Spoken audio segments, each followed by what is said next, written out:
Hello everyone, welcome back to my new mini blog. আজ সকালবেলায় শ্রীমান দেখি 1.5 কেজি সাইজের একটা কাতলা মাছ নিয়ে হাজির। তখনই ডিসাইড করে রেখেছিলাম যে এর মধ্যে থেকে কিছু পেটি তুলে রাখবো, রাত্রেবেলায় ওটা দিয়ে ওকে ফিশ চপ বানিয়ে খাওয়াবো।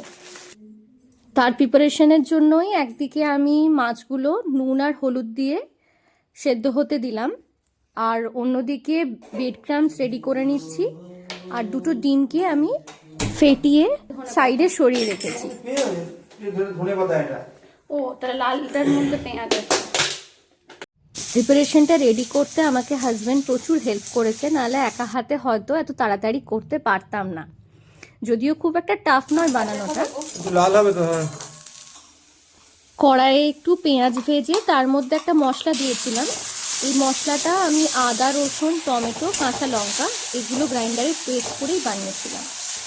সাথে কাশ্মীরি মির্চ, একটু নুন, স্বাদ মতো একটু চিনি, এটা আমার দেখানো হয়নি, এগুলো পড়েছিল। অন্যদিকে দেখি মাছ সেদ্ধ হয়ে গেছে। মাছটা তুলে আমি কাটা ছাড়িয়ে রেডি করে নিয়েছিলাম।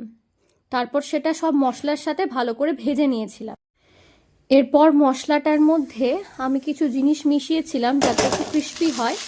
একটু সামান্য সুজি, এটা চাল গুঁড়োও দেওয়া যায়, চাল গুঁড়ো দিলে আরও ভালো লাগতো, কিন্তু আমার কাছে ছিল না। সাথে ধনে পাতা আর ব্রেড ক্রাম্বস দিয়েছিলাম যাতে বাইন্ডিংটা ভালো মতো হয়।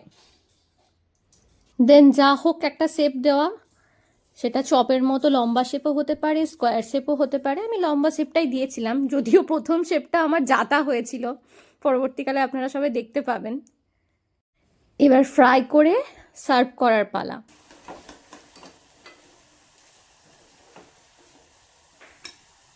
খাওয়া দাওয়া হয়েছে? না, এটা শেপটা ও বাবা, বাবু যা বানিয়েছে না, আমি দারুণ দারুণ দারুণ বানিয়েছে। তোমাকে পাঠাবো। না গো মা, একটা তো অদ্ভুত শেপ বানিয়ে দিয়েছি, একটা মনে হচ্ছে মানে আমি ছুঁড়ে মারলে একবারে বাস্ট করবে লিটারেলি। দেখবেন যখন আপনার পার্টনার সারাদিনের পরিশ্রমের পর যখন ফলাফলটা শোনায় সত্যি জেনুইনলি ভালো হয়েছে, সব ক্লান্তি লাঘব হয়ে যায়। তবে সত্যিই অসাধারণ টেস্ট হয়েছিল, আপনারাও ট্রাই করে দেখতে পারেন। তবে আজকের জন্য এটুকুই, দেখা হবে নেক্সট ভিডিওতে। টাটা। খুব একটা খারাপ করি না।